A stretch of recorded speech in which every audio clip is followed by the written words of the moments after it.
I'm Mark Hennick. This is So-Called Normal.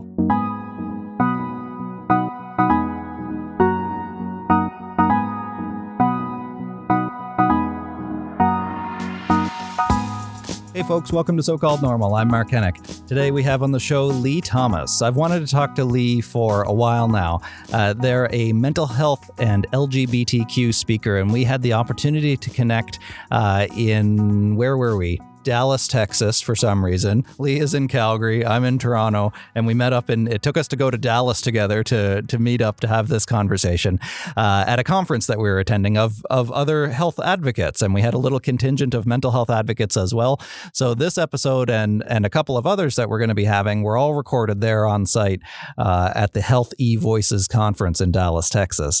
I love talking to Lee so much because they've got such a holistic and I think well-needed, somewhat challenging view of the mental health space. And we get into that a bit. You know, what does it mean to be a mental health advocate? And especially, you know, asking yourself the question, asking others the question, what are you advocating for? Because not all advocacy is super helpful. Sometimes we encounter people who are advocating for things that we may not agree with, or we may not see as beneficial to the cause. And that's challenging too, to take care of yourself as an advocate. So we just scratched the surface of all those little themes. So stay tuned for the whole conversation. It's really a good one all the way through. I really enjoyed talking to Lee.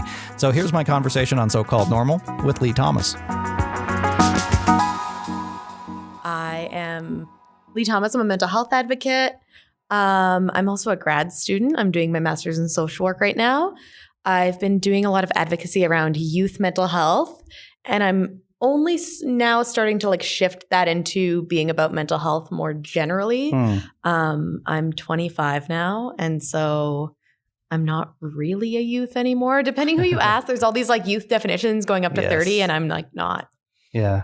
After I started having kids and getting grays, and you're like, I feel weird being a youth now. Yeah, creaking and groaning when I get out of bed. It's like, it's probably we can give up this youth. Yeah, it's like kind of once I started paying my own taxes, I was I really, if this feels weird, to be lumped in 11 to 29, I'm like, it's a bit broad. Yeah. So you said you've been broadening out to talk about mental health more generally, but let's talk about the specifics for a minute. Why did you get into this in the first place? Why do you advocate? Goodness. Yeah. So I grew up in a very small town in northern Alberta. So a little town called Whitecourt. We're most famous because a guy was walking his dog in the woods outside of Tim Hortons, and a mountain lion jumped out of a tree and attacked his dog. Oh. And so he punched it in the face. Oh, good. And the headline was "Man Punches Cougar at Tim Hortons." Oh, and that's what my hometown is famous for. Right. So we're Googleable. The man was not from Whitecourt. The cougar was. We'll take it. And so growing up, no one talked about mental health. Sure. It was just very much, it wasn't even we didn't have conversations we don't talk about this. Right. We just didn't learned by not talking about it. So what's the population of that town? Pretty small? When I was growing up, probably about 7,000 people. Okay, yeah, so pretty small. Yeah, but biggest town for 200 kilometers in any direction, right? Biggest town until you hit Edmonton. Yeah. So we thought of ourselves, we were real mad we weren't a city. Yeah. We thought we were entitled to it. So you're saying, and this is how I grew up in Cape Breton, and Sydney in particular, which was a bit bigger than that. It was about 25,000, I think. But even still, it just wasn't the culture of our family. It's not that it was frowned on, although it was. It's just that nobody talked about it, right? Yeah, and I feel it's hard to, it's kind of like when you learn something, you're like, wow, I never would have learned that if someone hadn't told me it, because it would never even occur to me that that's something I could Google or something I could look into. Right. You know what I mean? It's hard to know what you don't know. Yeah. And so growing up, and it's no one talks about this, but I'm not even aware that no one talks about it. What about your family, your parents, your siblings? So my parents are both teachers, and I'm the youngest of three, which explains all of my attention-seeking habits. If you believe in that birth order stuff. I also happen to be the youngest of three. Oh, shocking. It's shocking. Yeah. And so they are very stiff upper lip kind of people. My mom was born in Scotland and my dad was raised Irish Catholic. Yes. So we're not a real feelingsy sort of family. Right. We have a lot in common that I didn't realize. Like, oh God, yeah. So I get the Irish Catholic thing, the Scottish thing in Cape Breton. Like, wow. Oh, yeah. And so my family, even to this day, we're very good at talking about like factual things, but not very much emotional things. Yeah. So like my partner, Caroline, and I broke up a couple months ago. And like I would have no problem like calling them and be like, Caroline and I broke up. But I would never call them ahead of time and say like, Caroline and I are like having... like there's some tension there and can I talk to you about it and like suss this out with you? That would be super weird. My parents would be like, what the hell? If it was a boy, would that be okay, do you think? No, I don't think it's like an LGBTQ thing. No. I think it's just more like that emotional side of thing. Right. Like it's not our wheelhouse. Right. Even with mental health, like I think there's still a vulnerability around talking about mental health, and my parents know what I do. I've actually presented at the school that I went to and the school that they teach at. Oh, interesting. How was that? It's always weird, I find, going back to the homeland. Super weird, especially because like at that point, I would have been, I don't know, maybe 5 years out from when I graduated high school. Right. So there was like a lot of teachers there who still knew me. Sure. There was like some of my like friends' younger siblings were still going to the school. It was like super weird, especially because like I very much changed everything about myself once I left Whitecourt. Like, you know, cut my hair, change my name. It's like a real Mulan move. Right. Find yourself, all that stuff. You know, moved across the country. And so coming back, they was like, oh, like Colleen Thomas. And I was like, who the fuck? Right. Interesting. Yeah. So what motivated that? Were you struggling with your original very much identity? So. Yeah. So I started struggling with like, I'd say like mental health generally in middle school. So I would have been like 11 or 12. And then didn't really I kind of flew under the radar until university. So I was like struggling with an eating disorder, struggling with self-harm, depression, but in a very stereotypical fashion, which makes me mad because I like to think that I'm special and like a statistical exception. But in a very statistically average sort of way, I kind of flew under the radar because I got good grades and didn't have too many outbursts. Right. You did it the Irish Catholic way. I did the Irish Catholic way, right? I was like guilty and sad and like took it out on myself. Life is hard. It's hard for everybody. Exactly. Like I'm like, is everyone not this miserable? Right. And I grew up in like, you know, like the emo age, right? So I'm listening to like My Chemical Romance and I'm like, this is just a normal way to feel. Like everyone wants to die. This is fine. Yeah, really. Yeah. So then I was still very unhappy, moved to New Brunswick. I wrestled all through middle school and high school. I was very good at it. And I moved to UNB or to Fredericton to go to UNB and wrestle, and then wrestled for my first year university, stopped doing that, and then decided to get some mental health help. Were those two things related or why? Yeah, because a big chunk of my struggle was eating disorder stuff, and wrestling is a very weight-centered sport. Sure. Yeah. So you can get away with a lot of, maybe get away with is not the right word, but you can engage in a lot of really disordered behaviors and people won't flag it because it's like dedication to the sport, right? Like if I didn't eat for a couple days, I didn't need to keep that a secret almost ever because it was like, yes, dedication to my sport. Right. Kind of yeah. It's almost like the CEO with bipolar disorder who's super productive when they're manic. And it's not seen as a bad thing. Exactly. Right? Yeah. Because you happen to find a community. And I think we're attracted to communities. Of course, that's what we do as humans, that make us feel good about whatever it is that we're doing, even if what we're doing isn't necessarily good for us. And like, I know there's this biological aspect to mental health. Like I get that, but I think there is this huge social aspect to it too that sometimes these conversations around biology miss a little bit. So, you know, what we see as a symptom is socially constructed in a lot of ways. So I was able to engage in a lot of these behaviors and have it be very socially endorsed, partly because I was like always a very chubby kid. Right. And so, you know, if I'm weighing my food and, you know, exercising all the time, people see that as like self-discipline and self-improvement. Or because I got diagnosed with bipolar disorder much later, but I teach mental health first aid, and they talk a lot about, you know, work as a measure of wellness. And I always problematize that a little bit in my presentations. Because when I was really sick with my bipolar disorder, I was, you know, a very productive, very manic employee. It turns out you don't sleep for 18 hours. I know, I was like, wasn't eating, wasn't sleeping, was getting all of my self-worth from my work. Yeah. And now that I'm healthier, I'm a much worse employee because I'm like, I'm sorry, it's 4:30. I'd like to leave now unless you want to pay me overtime, right? Like I have that healthier work-life balance, but it's Employers don't like that as much. I don't think that makes you a worse employee. I think it makes you're taking care of yourself. Depends who you ask. You're not a good capitalist, if that's what you're saying. Yeah. Well, I don't think anybody would accuse you of being a capitalist anyway. No. So okay, you're in college and the wheels fall off, basically, is what you're telling me. Yeah. So with, and again, very stereotypical story, like with eating disorders and like, the self-harm and the mood disorder kind of all coming to a head and lack of parental supervision. And I was living in residence, big kind of party culture. Residence meal hall was like not great for me because it was like unlimited food and no supervision. And I was living in an all girls residence at the time, and some other people on my floor also had eating disorders, and we didn't have the healthiest relationship with that and each other. Like we were great friends, but not great supporters of each other. It's a weird environment, isn't it? Especially for first year students.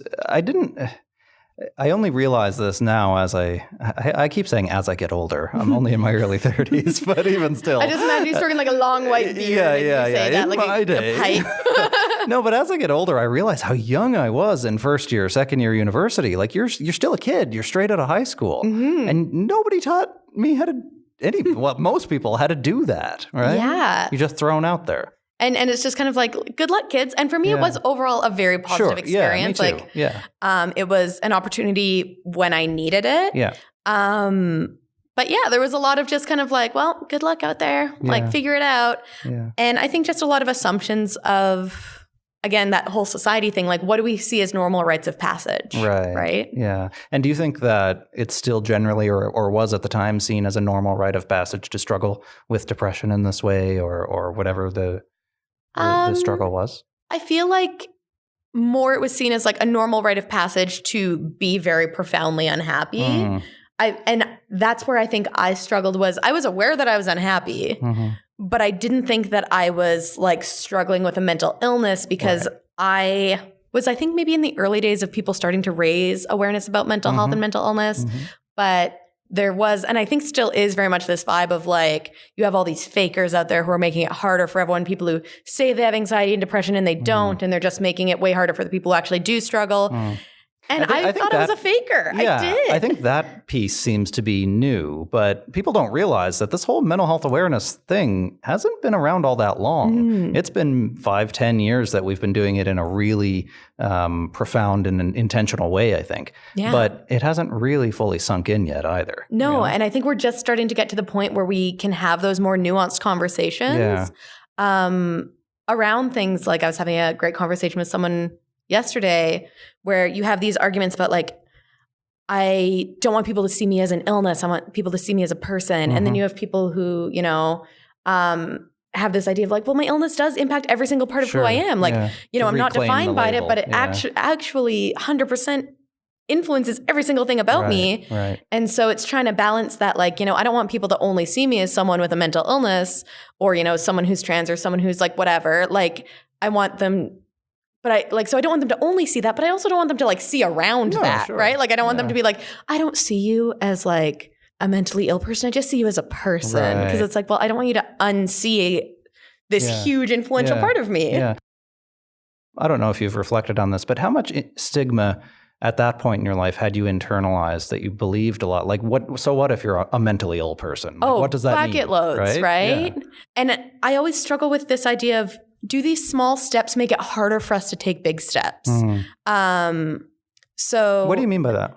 I'm thinking in like, say in the LGBTQ community, we've done a lot of advocacy work around like, and when I say we, I don't mean like me personally. Well, you have. But like not in this particular way. But there's like all these like campaigns around like, like not all gay people are, say we could talk about gay men. Not all gay men are flamboyant and not all gay men are feminine and not all gay men, want to be fashion designers or like whatever. Right. Which like I get that because you want to expand the box that people can live in. But there is still this subtext of like, I'm sorry, as being a flamboyant feminine fashion designer, like something bad. Right. Yeah. And so I think we see that with, say, mental health initiatives where it's like, well, not everyone with a mental illness, is X, Y, and Z. Right. And some things are like objectively bad. You're like, okay, like not everyone with a mental illness is a serial killer. Like that's an objectively bad thing to be. Sure. But I feel like there is still this, subtext of we want to avoid all the kind of icky things, like this whole idea of, you see these campaigns around mental health and addiction. And I think my definition, one of my campaigns kind of fed into this a little bit. This idea of,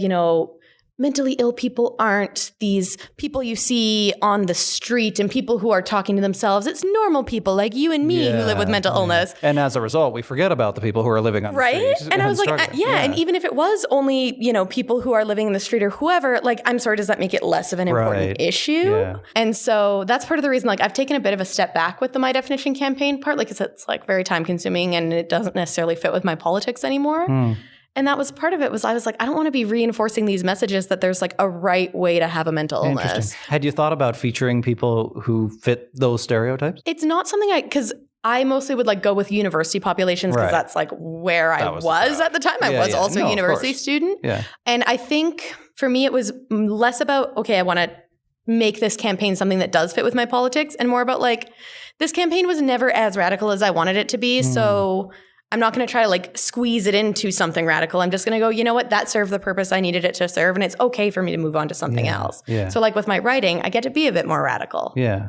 And how has that been evolving for you in terms of shifting how you do advocacy? Was that hard for you? Sometimes people really want to cling to what they've always done. Yeah. I feel like I've never had that sense of like permanency. No. So for me, it's like, I'm like, not sad that My Definition isn't a huge part of my life. I always wanted it to kind of work itself out. You know what I mean? Like I even from the very beginning, I was like, I want My Definition to get to a point where it's like not seen as necessary anymore. Right. What I've struggled with more is as my advocacy has become a bit more radical and become, honestly, I think a bit more meaningful to me, people don't want to hear it as much. Oh, that's true. Yeah, the more marginal you get. And I think this is why, in many ways, mental health awareness has become so popular is because it's been neutered. Because it's been sanitized. It's about self-care and these are great things. Self-care is important, don't get me wrong, but it's a lot more complicated than that. And sometimes it's actually often messy and uncomfortable and challenging. Like self-care is such a good example of like so individualized, right? Like if I am struggling with my mental health because I can't afford my medications and because I'm facing discrimination and because of, X, Y, and Z, like me doing self-care, yes, it's not a bad thing for me to do. But if we're yelling at me to do self-care, why are we not yelling at my landlord to lower my rent and yelling at, the school system to stop being like messed up? You know what I mean? Like, why is it on me? Yeah. I don't know if you've noticed this as well, but I certainly have. And I've talked about this. I've been criticized for this, that the pendulum in the mental health advocacy world in a very short time has swung really hard back to the biomedical, take your meds, see your psychiatrist, and then you'll be cured and get all better. Yeah. Or even on the dark side of that, some people just can't be cured because their brain is broken and they're fundamentally different in some way. That makes me really uncomfortable as I think a broader minded person. Have you noticed that as well? I definitely have seen the pendulum swing. Well, I feel like I kind of jumped on when the pendulum was still swinging very biologically. And I struggled with this because for a while, the biological model I found very comforting. Sure. It's simple, right? I loved the idea of like, I was just sick and there was like a point in my DNA where this was inevitable. It helped me like really shift some of the blame. Yeah. But I also see the dangers of it and I don't super buy into it anymore. Well, I mean, I think it took me a long time. I had many medications that made me worse and I eventually found one that worked for me well enough.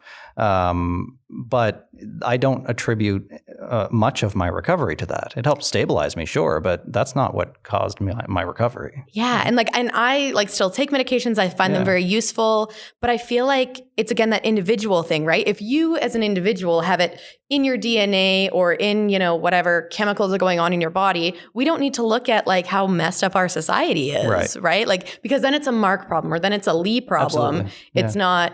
It's there was a presentation that I spoke on a long time ago at Dal, and not me, one of the other people, but I'm going to steal it right now, said, if all the frogs in the pond are sick, you should look at the pond. But we're looking at each individual frog and being like, what's wrong with this frog? Yeah. And that was specifically, they were talking like post-secondary, but I keep hearing all these conversations around, the epidemic of anxiety that's sweeping our schools and what's wrong with our children.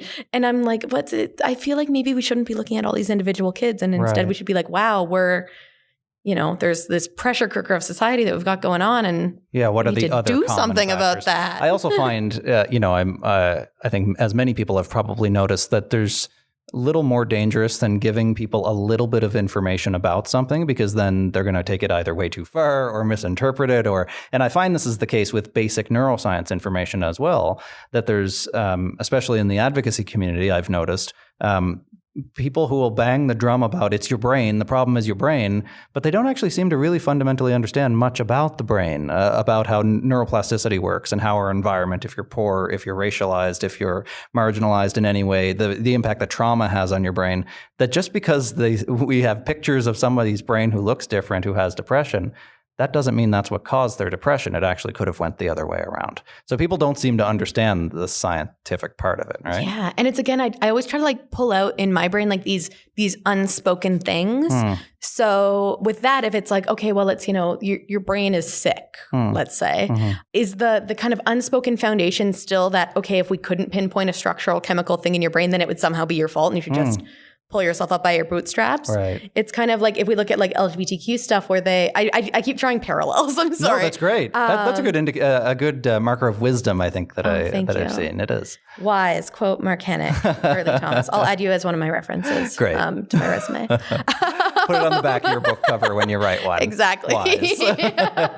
But like, with LGBTQ stuff, there's all these people saying, oh, well, you're born this way. You can see that like a trans man's brain is the same as a cis man's brain. And so trans men actually aren't women or whatever it is, like, which is great in some ways because it, buys us that respect or that access that we need.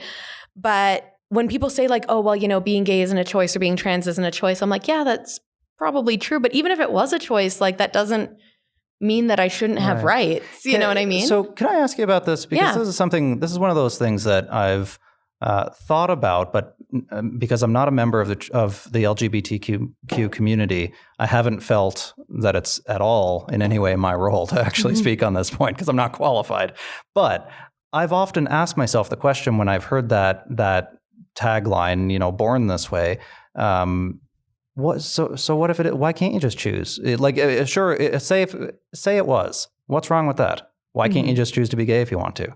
But I guess what's the difference? Right, because I'm like I was like, you also grew up in a small town. Because for me, like even growing up gay in a small town, the idea that it wasn't my choice, that this was just a biological predisposition, it helped me shift some of that shame and blame. And that's where I get like hung up because I'm like, I know for me, it helped me shift that shame and blame at the beginning. Right. But then when I got older, I was kind of like, oh, like that's still operating within the parameters of like, if it was a choice, you would choose differently. Right. So there is still that like underlying shame in it for me. Yeah. So I don't super love those born this way narratives. Right. But then I struggle with, if I didn't have that 5 years ago, would I be where I am now? Right. Or maybe if I didn't have that 5 years ago, I'd be where I am now way sooner. Yeah, and that's like when we were starting to talk about the biological determinants of mental health, I very much feel like that serves the same function too, that it's an entry point for people because it's simplistic. I mean, we found out a long time ago that the chemical imbalance model never actually had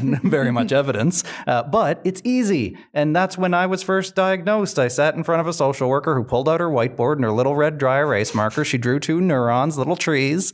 She showed me the little balls of neurotransmitters that go between them, serotonin, and I needed more of those little balls. That's what she told me. Because it was easy. Yeah. It didn't matter if it was accurate. It was easy. And that was, I guess, what I needed at the time. It did help. So I think maybe all of these narratives serve a purpose for a time. And then we have to let them go and move on. Yeah. I just worry that there are people who never learn the next step. That's where I guess, again, like in the gay community, I've been calling it the gay marriage effect, which I don't know if that's like me being disrespectful.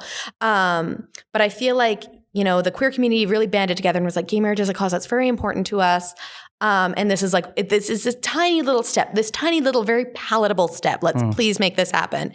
And then, we got gay marriage. Fabulous, awesome, love it, really important, gave people a lot of access to things that they should have access to. And then now it's kind of held up as like, well, we don't need all this like trans rights stuff. We don't need all this like other weird queer shit that's happening because you have gay marriage, so stop complaining. Right. And so yes, it's progress, but it almost feels like it's now being used as like an impediment to further progress. Right. And so I worry about that with like various other things where when we soften the system a little bit, people use that as a way to say, like, see, the system's not all that bad. Right. Like, I don't want, like if we look at the prison system, like it's great if we're housing, trans women with women and trans men with men and like recognizing and affirming that gender identity. Like that's great. It's better than not doing that. Sure.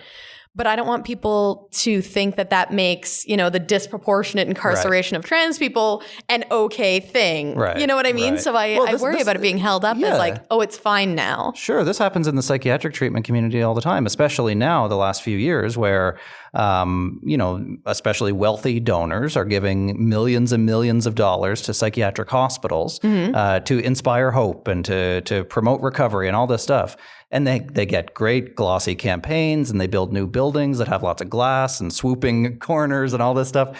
But then if you actually go visit, the treatment conditions are not much different, right? And I experienced this about 2 years ago when I was rehospitalized for the first time in about 15 years.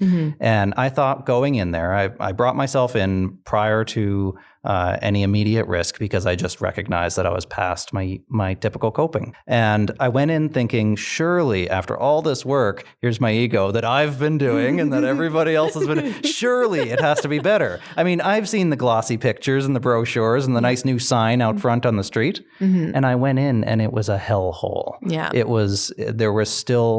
They had the straps ready to go on the stretchers in case they had to restrain people. The kid in the next room was screaming that they tied him down and gave him his needle, just like it used to be, right? It's a locked ward within a locked ward within a locked unit. In a basement. And it's in a basement. Like it was I took terrible. a guess. Yeah, no, you were right. It was terrible. So people don't realize, and I often wonder if you're going to donate, not to say don't donate money to a hospital or something, like do it if that makes you feel good, and it does probably help.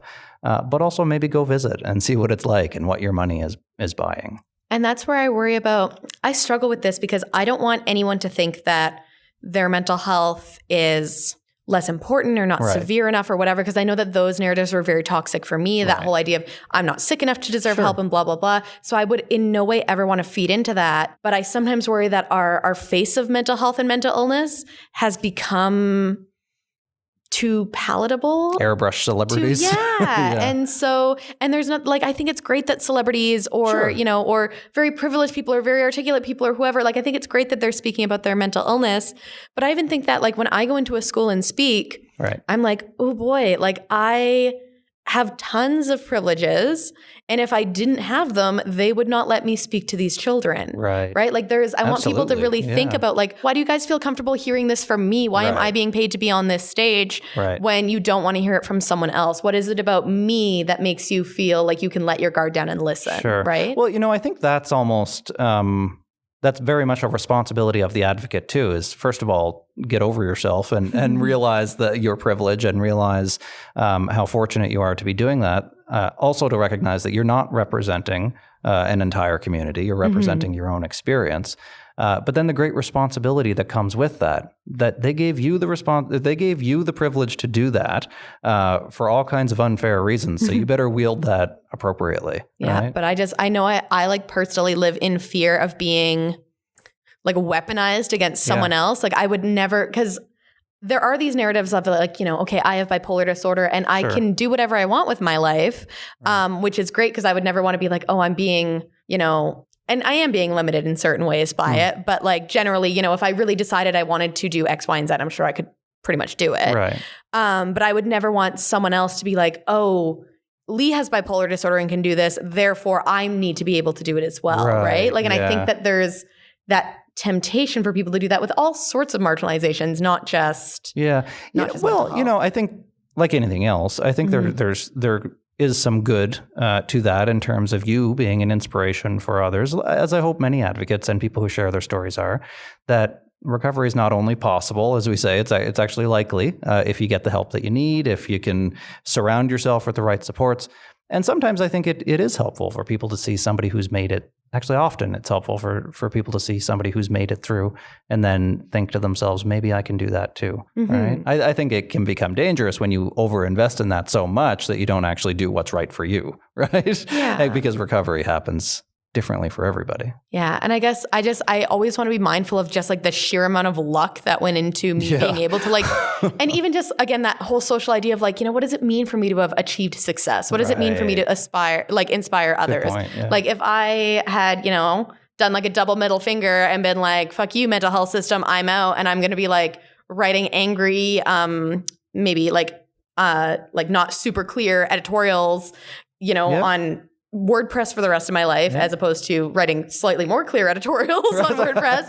If I was encouraging people to never, ever engage with the mental health system instead of to engage with it in a way that makes sense for them, why does that necessarily mean that I'm less successful? Well, and you know what I mean? I don't think it does. And you're right. Success is a relative term. And that was the most common way to do mental health advocacy in the generation prior to ours in the anti-psychiatric movement, which was very much, and there's still a few of them around, though you almost never hear about it because of the pendulum, I think. That's very much what it was. It seemed to be people talking about how not only were their rights violated by the system, but they were abused and denigrated and traumatized by the system in horrible ways. Yeah. And I think we forget that, right? And it's very interesting to me because I know I worked with a lot of, in New Brunswick, the consumer survivor kind of like movement and that sort of thing. And it's such a different context because the older mental health advocates I was working with, and I'm not even sure they would call themselves mental health advocates. No, I don't think they would. Yeah. But they were very much, being hospitalized is a violation of your rights and all that sort of stuff. And I think that is true in their experience, but then I'm working with these younger mental health advocates and, even people my age or our age. And I know for us, like being able to access inpatient care was nearly impossible. Yeah. So our worry was not, oh no, I'm going to get hospitalized and held there for a really long time and hate it. Right. Our worry was, won't. And that was basically it, was that idea of I'm going to desperately need care and never ever be able to access it. Right. And again, this is where people get stuck on one thing instead of seeing the diversity of what people need. Yeah. The conversation is always around, why don't we have enough psychiatrists? Yes, there's communities that have absolutely tragic lack of psychiatry, but psychiatrists aren't the only people who can help people either. They actually tend to be a very expensive form of helping relatively few people, and they need to be used appropriately. They need to be part of the system, but used appropriately.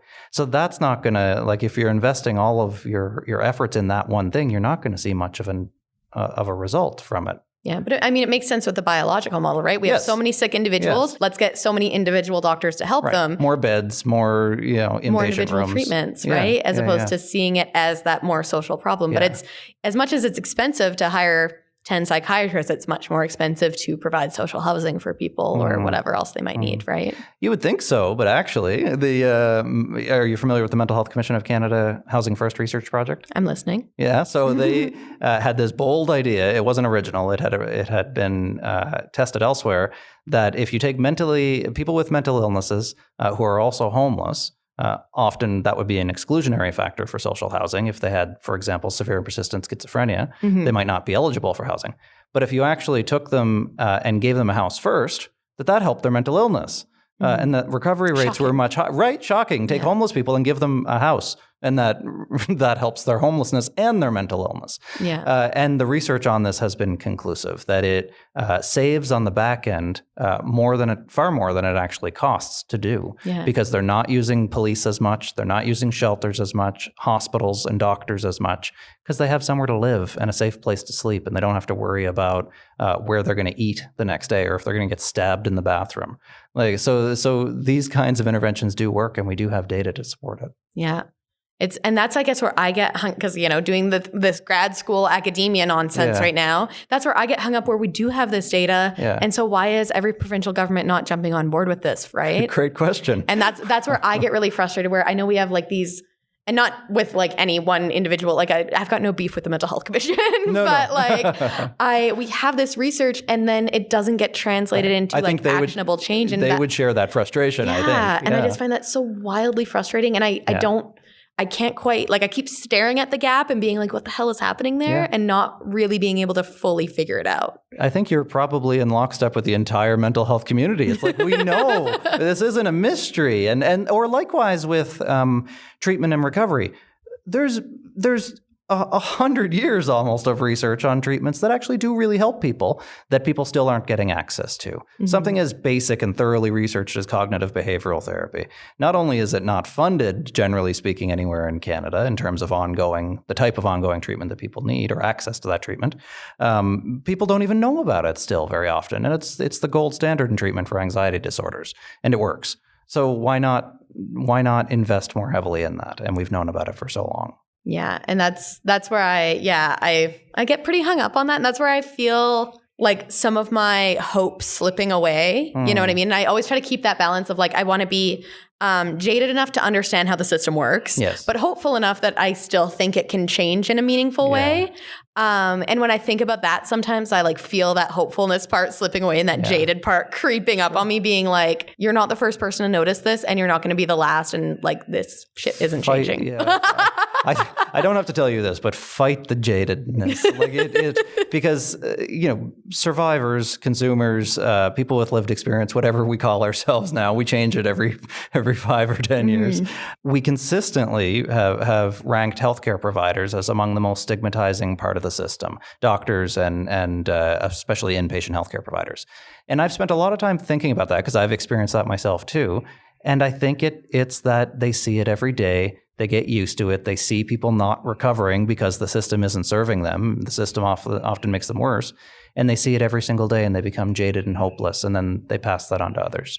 Mm-hmm. You don't have to do that. I'm not saying that you are. But like you can choose not to be that. You can choose to be hopeful. But I also try to balance it out with what I see is sometimes people who don't work within the system have this naiveness to them where there is this idea, well, if only people know where the gaps are, something will happen about it.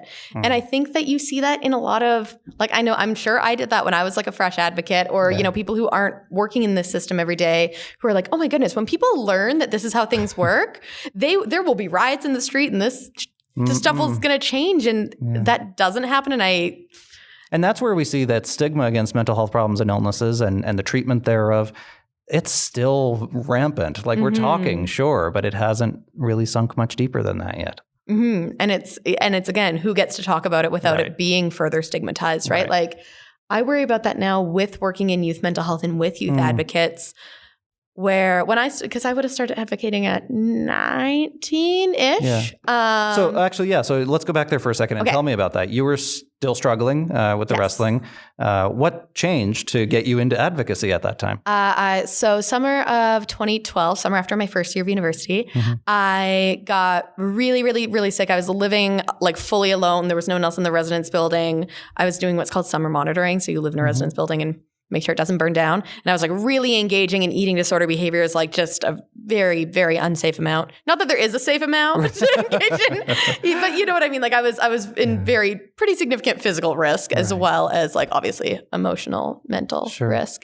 So I got really sick and I wanted there to be like, I think I had a very romanticized idea of mental health in my brain because I had finally at that point admitted that I had an eating disorder. I was like, okay, I'm like engaging in these behaviors a lot. This is probably like something bad. But again, like I was still like a relatively chubby person, like compared to my idea of what someone with an eating disorder was. So were you, how did your eating disorder manifest? So I had like really bad bulimia, really bad. There's no good bulimia. No, exactly. Just the right amount just like of bulimia. The perfect amount. Yeah. So I was like binging and purging very, very regularly, like multiple times a day, which is a real expensive situation to be in as well. But I was like, it was like my whole life was just around food. And was it your relationship to food, you think, or was there something else going on? What was? I mean, we see a lot of eating disorders with trans people. Okay. I wouldn't have been able to articulate that at the time. It's kind of retrospectively, I've been like, oh, that makes a lot of sense. Why is that? Do you know? I think it's this effort to control your body a little bit. I think there's like something very biologically comforting about food. So like you eat food and feel comforted. And then for me, it was like, oh shit, I got to get rid of this. I remember reading somewhere about the difference between anorexia and bulimia being that like people with anorexia generally really want control and people with bulimia are almost like the bigger part is more like self-loathing and self-punishment. Right. which that held with my experience because I keep the Irish Catholic thing. Yeah. It keeps coming full circle. I couldn't find someone to flog me in the streets. So, or like, I don't know, those like, those like punishment-y things. Yeah, I'm holding my arms up. I'm like, the gallows. Yeah. And so it was, I think probably because I had like, not a super deep emotional range as well. It was something tangible and visceral, right. You know what I mean? Right. But it's also like I've had my eating disorder since I was like 11 or 12. Okay. So it's hard for me to kind of like, I don't have a lot of memories from when I was 10. Sure. Like, you know what I mean? Like it's been a part of my life for so long that at that point, so I would have been 18 at that point. So 6 or 7 years, like I couldn't really remember a way of functioning in the world without it. Right. And it was in a lot normal of ways, it was for you. Soothing. Sure. Right. Because because I also have like, pretty intense anxiety and lots of other fun stuff. And so I would, go have a social interaction or whatever. And I've never been a very shy person, shockingly, right. But I have like this like highlight reel that's constantly playing. So, I'll leave a situation. Like we'll be having a great time. I'll be chatting with Mark Hennick, having like just a ball. And about 5 minutes after the show ends, someone will be like, what the fuck? Like Mark was sitting there thinking like, when's Lee going to shut the fuck up? Like being like, oh my God. Like, you know what I mean? I'm not, so we can clear that up right away. But it's a constant replay. Yeah. And so for me, the binging and purging and the self-harm and it was all kind of tied together, but it was so comforting because it was like, it doesn't matter how much that person hates me because I hate me more. Yeah. And that was like, it was like a security blanket. In my case, the depression and the suicidality served a purpose. Oh, yeah. That the eating disorder, whatever, the OCD, the bipolar disorder, it might be maladaptive to people outside of your head, but in your head, you're trying your best to adapt to something, whatever that is, right? Oh, I was on the phone with a friend pretty recently, and we were just talking about how they were like really kind of struggling with some stuff.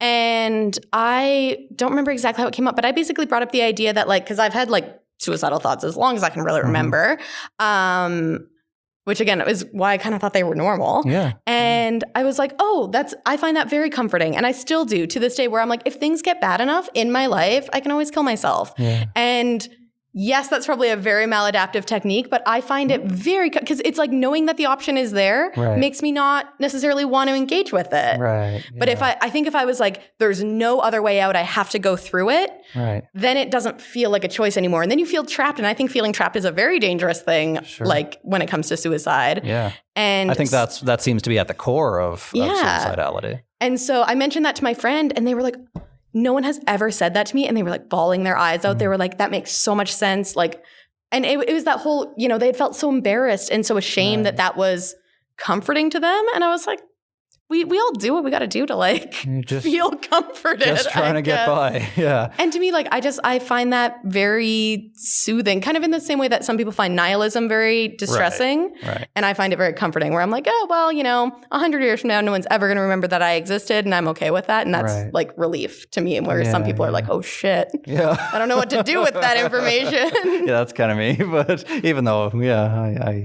creep into it every now and then myself. But so at 19 though, you made a shift at some point into advocacy, right? So you were very symptomatic and now you're talking about it. I was very lucky when I started, I don't know exactly what was going on at UNB Counseling Services, but when I started accessing them, they didn't have a limit. So I saw a counselor there, I would say once or twice a week for an entire summer. Because you recognized stuff was getting out of hand. Yeah. And because, I guess this goes back to the romanticized image where I really thought that eventually someone would like drag me kicking and screaming against my will. Right. And I thought that like if I voluntarily accessed any sort of help, that meant that I didn't deserve it. I was like, if I was truly sick, I would never access help. Right. But I just kind of got to a point where I was like, I am so sick of this shit. Like it was just that exhaustion. I was like, I'm so sick of like waking up with vomit in my hair every single day. This sucks. So called counseling services, kind of felt like, nothing left to lose. And kind of went from there, ended up getting diagnosed with like depression at first, then put on antidepressants. That's how we found out I had bipolar disorder. Right. So you put someone with bipolar disorder and antidepressants, they're either going to get much more manic or much more depressed. Right. And so I got really manic at first, but I'd been depressed for so long that I didn't realize I was manic. I just thought that's like what being happy felt like. Right. So I was like, wow, I can't believe I never realized what a brilliant and amazing person I am. Like, I can't and how I'm going to be an astronaut. Yeah, and like Jesus. I'm literally a rock star. It's unreal. Yeah. And then so we kind of like sussed that out. I felt very well supported at UNB. I like had a psychiatrist and a dietitian and a doctor and a counselor, and they were all kind of working together. Yeah. And it was really, really great. And then I graduated and they were like, here's your diploma. Good luck, kid. Right. And then I like you're on your own. didn't see a medical professional for 2.5 years. It was real bad. Yeah. But yeah, around the time I was 19, I started by posting on Facebook because, you know, millennial. Yeah. So I just like posted something about they were doing a awareness day for DOTS New Brunswick, which is an organization that I don't think exists anymore. I think it's been rolled into Partners for Youth. But it was just like an awareness thing. And so as much as I like kind of talk shit about awareness sometimes, I'm like, worked for me. Yeah. And so posted about it on Facebook and ended up getting kind of like all these messages about it. And all the messages kind of said like, you know, thanks for sharing your story. I have a story too, but like, don't tell anyone. Right. And I was like, it's so messed up that there's like so many people who want to feel heard and like want community and feel alone, but we're like not connecting with each other. Yeah. So I ran for the student union and decided to start the My Definition campaign through them. We put out a call on Facebook that said like, do you have a mental health story you want to share? Email us. And we're like, fuck, no one's going to reply. We didn't even have a name for the campaign yet. Like it was just like, we want to put your face on a poster. Yeah. And then 9 people emailed us. They became the first faces. Wow. And that's how we first met, I think. We hired you through the student union, actually. Yeah. You spoke at an event. I did. I do remember the event. They don't all fade away after I'm done. But no, I remember. And I remember thinking for me too, because I went to St. Thomas, which is, you know, shares the hill with UNB. So to come back there and see that, and there's still a lot of work to do, of course, but you know, it was nice to see somebody finally doing something. Right? And I'm like, I feel like very lucky. I know I've talked about luck a lot, but I was like, I just feel like I happened to be at the right place at the right time with the right experiences and the right skills, and it all kind of came together for me. Because you and I were joking about this before. I'm like, all I know how to do is be mentally ill and talk about it. Yeah, like those are my 2 skills. And market the shit out of that skill. Like, even then, like that's not as much my strength. Yeah, I know.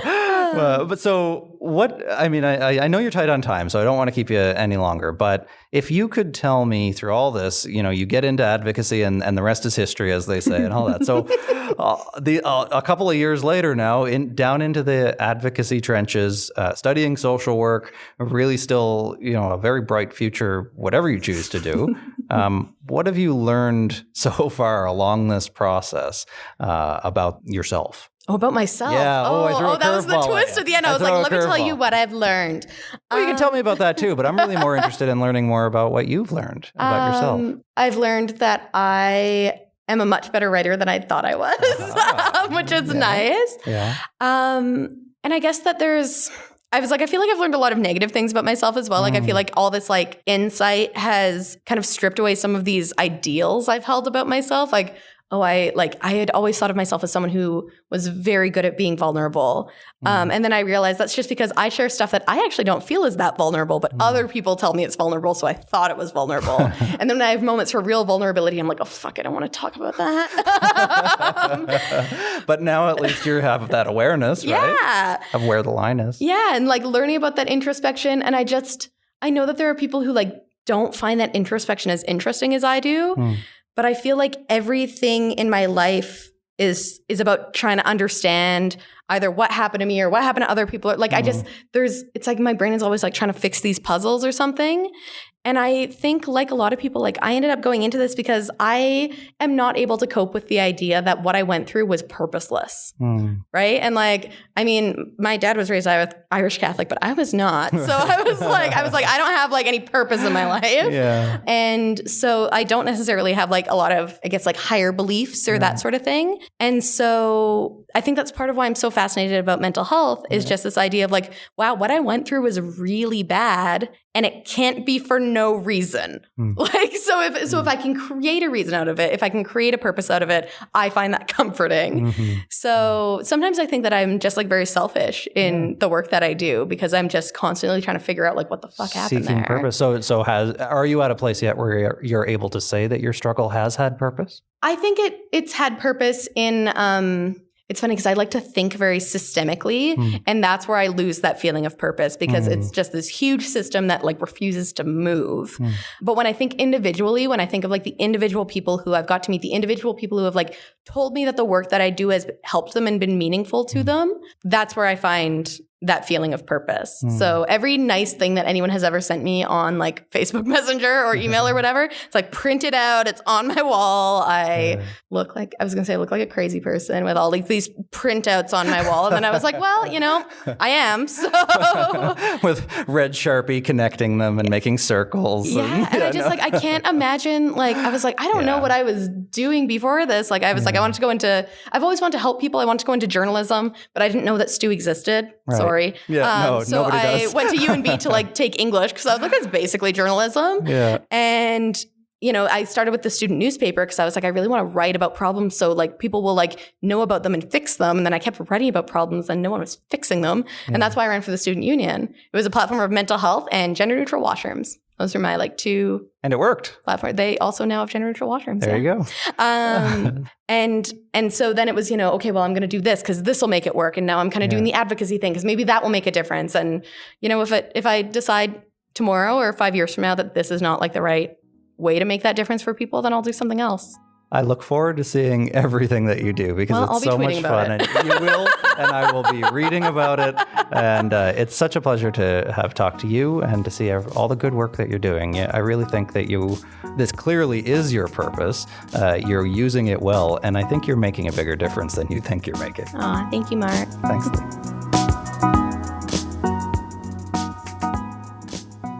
Okay, that's it for me and Lee, or Lee and I, or Lee and me, whatever the formulation is. Anyway, it doesn't matter because Lee is amazing. Check out their work at leethomas.ca or on Facebook as well. It's not hard to find Lee, and the work on LGBTQ and trans in particular mental health issues is really inspiring and I think needed. Fills a space that's desperately needed in the mental health conversation.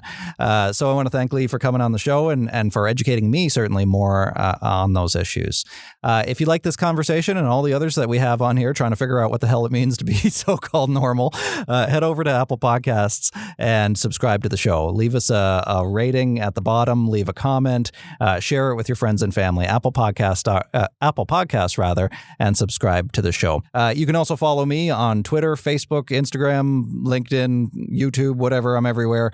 At Mark Hennick, at MarkHennick, or you can go over to markhennick.com for more about me there. If you want to try out some free psychotherapy, a free trial of psychotherapy, go over to betterhelp.com/Mark, enter the promo code Mark, and you can get some virtual psychotherapy with your phone, wherever you are, whenever works for you. Safely with credentialed, well-trained, thoroughly screened psychotherapists. Sometimes people are nervous about doing online virtual therapy because they're not sure what they're getting. These folks are top of the line, well-qualified psychotherapists. So head on over there, give it a free trial and see what you think. BetterHelp.com/Mark and enter the promo code Mark. I'd like to thank everybody here at E1, Adrian, Kimberly, Allison, my wonderful editor, Dave Trafford, for bringing all this together and making this show work. I think that's it. So reach out to me. Let me know what you thought on social, and tune in next Monday, for another episode of So-Called Normal. I'm Mark Hennick.